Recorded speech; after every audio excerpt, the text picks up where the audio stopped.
After a period of trouble, including a 6-year prison stint for burglary, Malcolm Little emerged a changed man.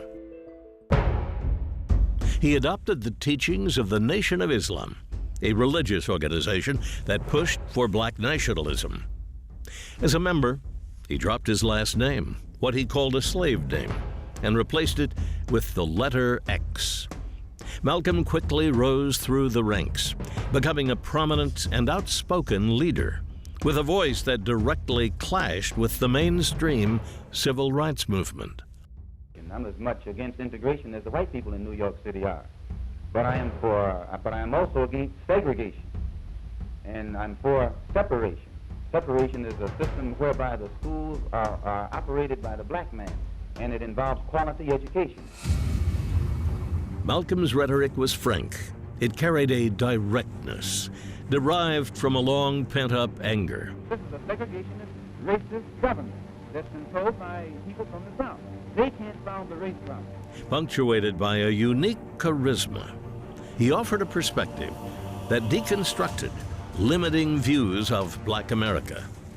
With the problem of human rights, the problem of recognizing and respecting the 22 million Afro-Americans as human beings. Now, whatever is done to bring about the complete recognition and respect of the Afro-Americans as human beings, human rights are respected, then you're working toward a solution.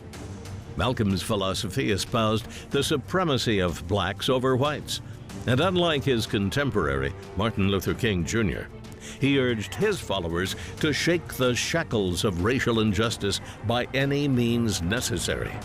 We don't advocate violence, but our people have been the constant victims of brutality on the part of America's racists, and the government has found itself either unwilling or unable to do anything about it.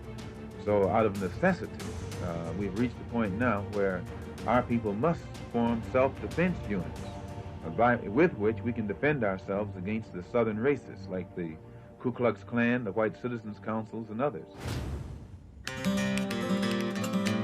Malcolm X's tone would later shift. In 1964, he left the Nation of Islam.